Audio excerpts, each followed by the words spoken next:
Happy Wednesday, everyone. Welcome back to another episode of Trading. Kris Bullock, aka Blastoplas. We've got another great show for you today. We're going to take a look at the macro environment. Kris has a bunch of charts teed up, and we're going to take a look at one stock that is acting like it's alt season. So stay tuned. We're going to dive into all of that. I mean, it has a 200% increase, but Kris is going to dive into all of that. Kris, happy Wednesday. How are you?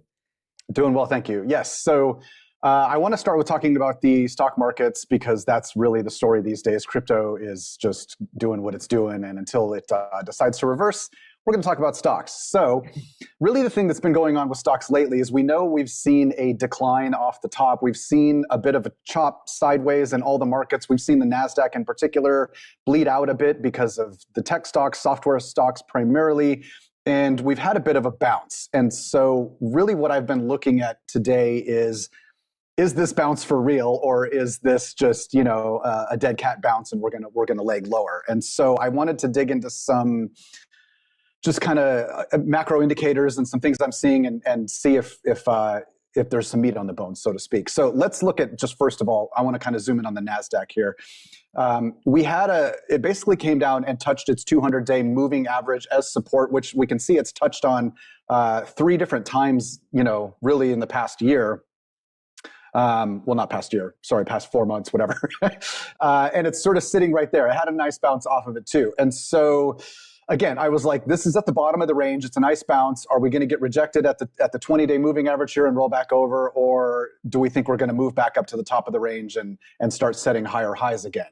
And so I pivoted over and started looking at a few things that caught my eye. And one of them, we've got a couple here. One is this chart here. We're looking at high beta stocks versus low volatility stocks. And we've seen a bottom and a bounce there. So this is telling us that there's more risk appetite coming into the market. There's basically more going into higher beta stocks, and that's a good sign. Also, another good sign is this chart here. Similarly, we've got consumer discretionary versus consumer staples.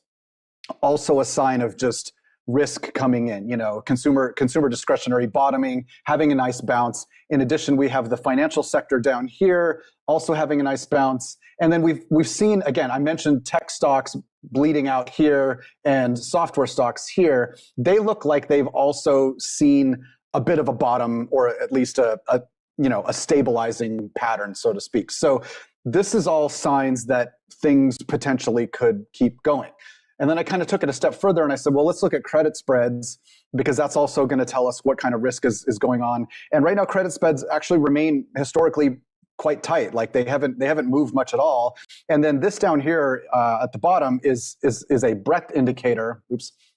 Is a breadth indicator that basically just tells us what percentage of the markets are, you know, moving in an upward trend, basically. And right now, that trend has been steadily increasing and is generally moving up. So all of this tells me that there could be a little bit more to it. It might not just be a technical relief bounce, and that from like a macro standpoint, we are seeing more risk into the market. We are seeing things generally stable, things sort of moving in the right direction. So I do feel pretty good about this.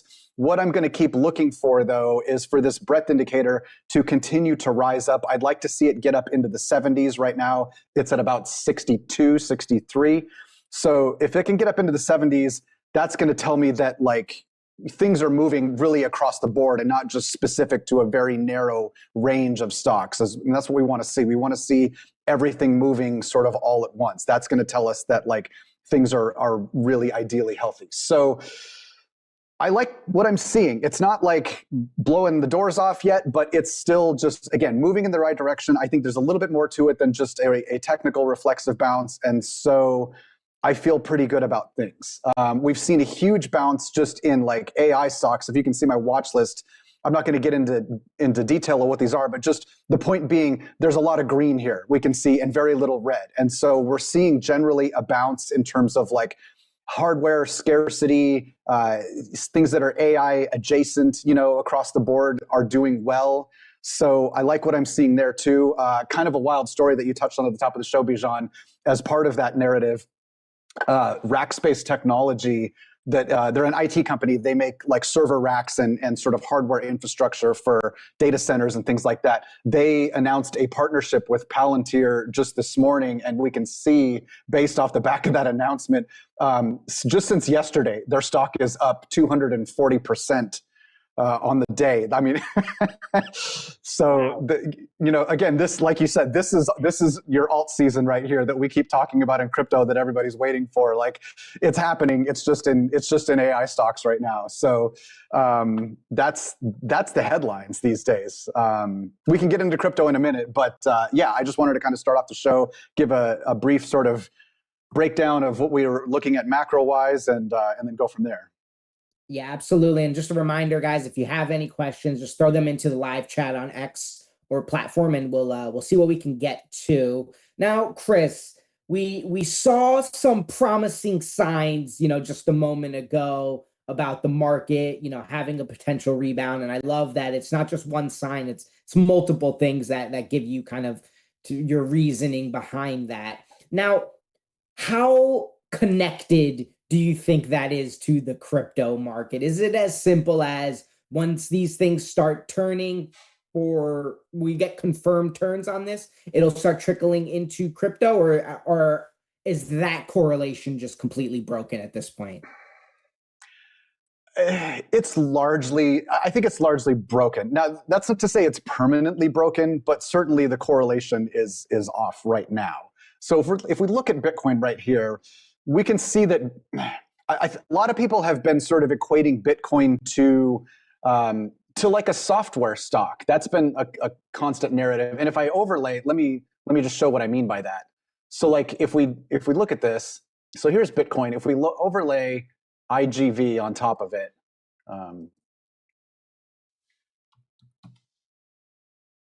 so this is like the software sector in tech, and we can see that, I mean, they're moving almost right, like neck and neck with each other. And so, yeah, crypto is sort of the bastard stepchild of the software tech sector at the moment, essentially.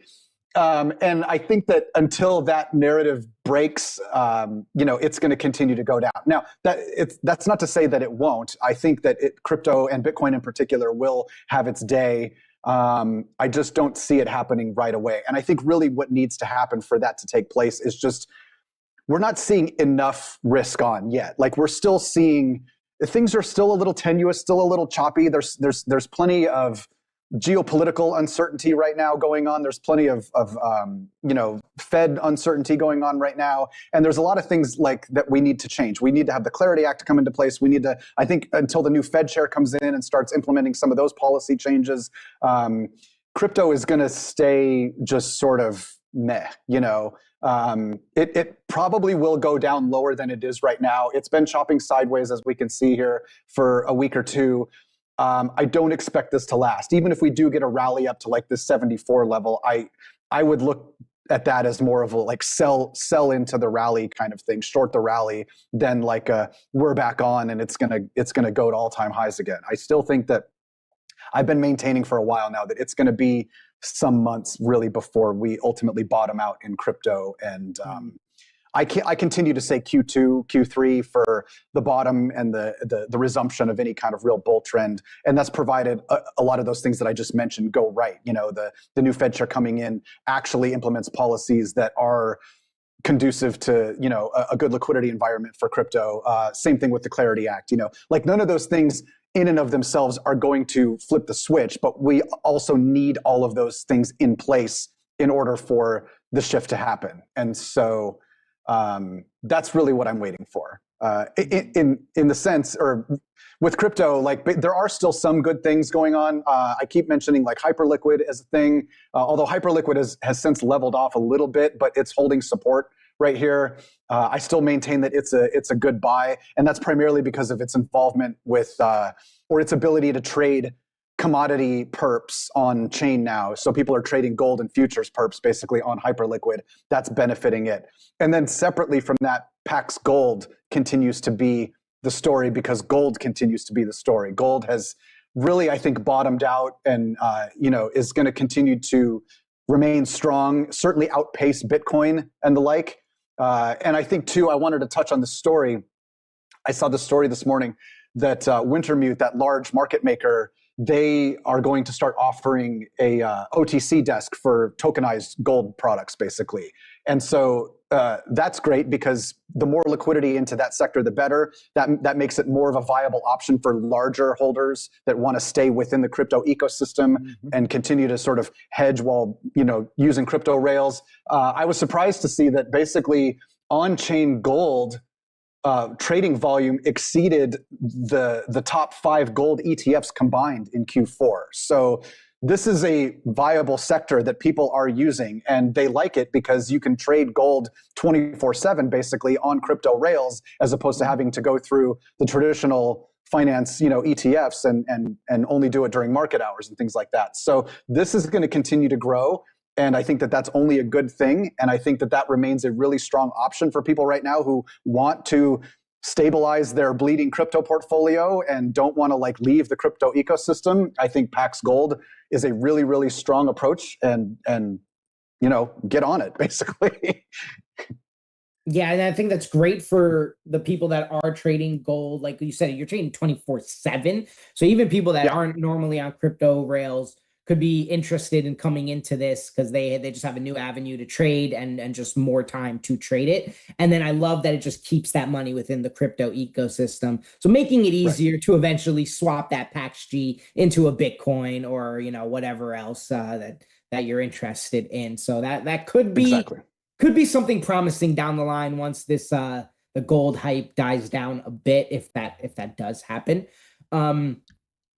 Let me see here. We got a question that came in from Zara to here. What about oil? Why is oil surging? Now, I know there's probably a better question for Mikkel and Andreas, but Kris, do you have any thoughts? Can we help Zara to hear out here on that one? Well, to be fair, you're right. It is a little out of my wheelhouse, but I do believe it has a lot to do with what's going on with the U.S. And Iran nuclear talks right now, and just is the U.S. going to go to war with Iran? And that's playing a role in the price of oil, I think. But beyond that, yeah, I think you're going to need to talk to Andreas and Mikkel to really get some more depth on that. But yeah, that's my basic knowledge of the situation. Yeah, and I mean, whenever you're talking war games, right? The price of oil is always going up. Iran, they control the Strait of Hormuz controls 80% of oil transport. I'm not sure. Don't hold me to that. And then when Iran is talking about shutting that down, well, you'll get wild fluctuations in oil prices. So that's probably why, Zara. Yeah, I mean, oil is really the most volatile when it comes to geopolitical tension. It's the stuff going on with Venezuela, of course, as well too. So there's a lot going on that impacts oil directly with both Iran, like you said, and Venezuela. So that, in a nutshell, is why. Yeah, Zara to hear. Definitely tune into Macro Mondays. Because Andreas and Mikkel usually touch on that kind of stuff every Monday. So hopefully that helped you get a little idea. But for more in depth, definitely check them out. Eli wants you to talk about SPX. We need SPX 6900. Stop trading. Believe in something. Well, I mean, with SPX, it's just like the rest of crypto, everything is moving in sync right now, and SPX is no exception to that. It is showing some strength lately. One thing I can tell you, here's what I can tell you with SPX. I made a little dashboard that I've been digging into with SPX, and we've seen declines in holders across the board, again, with every crypto right now. That's obvious. We know because everything is down. But we've seen a nice bounce in particular with whales, sort of 100,000 plus token holders. That sector has bounced more than any of the different sort of token holder sectors. So that tells me that large buyers are stepping in to buy the dip with SPX right now. And to me, that's a good sign. That means that people believe in it, and people believe in it with conviction. And so Yeah. I mean, I can't say go buy it or don't, but I can just tell you what I'm seeing here, and that we are seeing an uptick in large 100,000 plus token holder buyers. They've bought the dip off the lows, and that's continued since going back to, what is this date? February 4th. So 2 weeks. It's been in an uptrend as far as large holders. So do with that what you will. Yeah, I just can't help but think that there's going to be a time where this starts coming back again fast and furious like it has done so many times. And these meme coins aren't going to go away, and SPX is going to be one of them that likely comes back when the memes start pumping again, when risk on is the environment. Absolutely. Okay, we have a question about gold, actually, from Justin, an investor here. Hey, happy to see you guys. I had a question about gold. Whenever it rallied, it stayed up like 5 months more or less. Any thoughts on that? It's about to be 5 months. Whenever it rallied, it stayed up 5 months or more. I'm not quite, I understand the question. I think he was saying it rallied, and then, you know, if I'm getting the question right, he's saying it rallied and then it stayed at that level, kind of trading sideways for about 5 months before it rolled over. I see. Okay. Well, let's look at it just like on a monthly. So I can kind of see what you're saying. Here's a 5 month chunk and then it stabilizes. Here's about another 4 or 5 months chunk, and then it stabilizes. Yeah, to be fair, you're not wrong. Looking at just on a monthly basis, we are sitting at like Demark 13 levels. So it's definitely due for a bit of sideways price action based on this. So that's a good question. Will it do that? Will it stabilize and trade sideways for 2 or 3 months, or will it continue to rally? Based on the history, the odds are it will kind of go sideways, if not even correct a little bit. But because like here's a 9 that it kept going, but this was a 13 also here, and it did go sideways. This was a 13 here. It actually corrected a bit.